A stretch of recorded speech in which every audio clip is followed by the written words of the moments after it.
PSG Fan TV, bonsoir à tous, bonsoir à toi Yann. Bonsoir Byron. C'était la 30e journée de Ligue 1. Le Paris Saint-Germain a brisé cette petite série de 2 défaites consécutives. Qu'as-tu pensé des hommes de Galtier ce soir?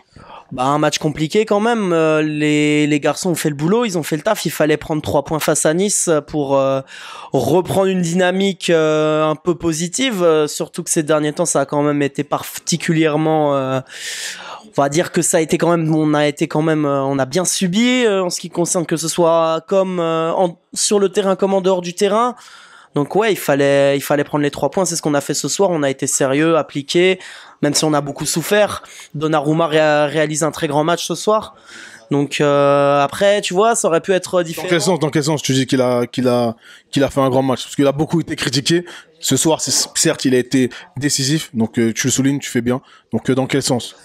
Il a sorti les arrêts qu'il fallait au moment où il fallait. Donc voilà, après moi, pour l'instant, je suis toujours sceptique sur Donnarumma, mais je vois qu'il reprend de la confiance, il reprend de l'assurance. C'est ce qu'il faut, c'est important. Et puis il faut qu'on termine cette saison. Voilà, on est quand même déjà à 29 buts encaissés, c'est beaucoup. On a quand même encaissé beaucoup de buts. Je veux dire, la défense, ça pêche quand même, c'est notre point faible.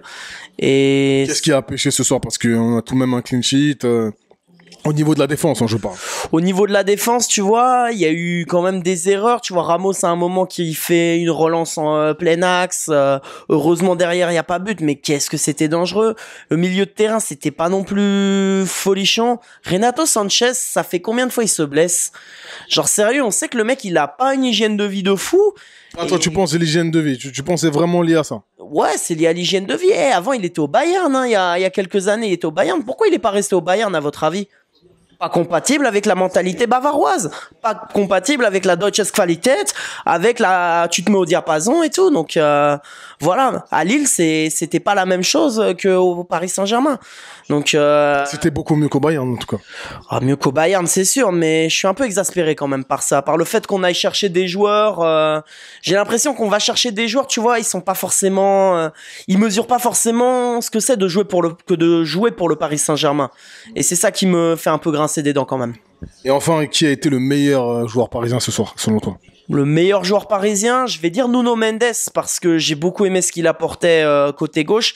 Et quand je parlais de certains joueurs qui pour moi ne réalisent pas trop ce que c'est de jouer pour le Paris Saint-Germain, Nuno Mendes, tu vois, c'est vraiment tout le contraire. Lui, on a l'impression, tu vois, il est pas là pour déconner, il respecte ce blason, il a envie de se donner, il a envie d'être titulaire indiscutable au Paris Saint-Germain. Et ce qu'il montre depuis qu'il est là, c'est incroyable. Franchement, c'est un latéral gauche extraordinaire, voire un des meilleurs latéraux gauche du monde en activité actuellement. Donc voilà, franchement, lui, pour le coup, gros big up à lui, parce que ce soir, pour moi, c'est celui qui m'a le plus impressionné, en tout cas. Merci à toi et joli maillot au passage. Et 40 ans. Bravo.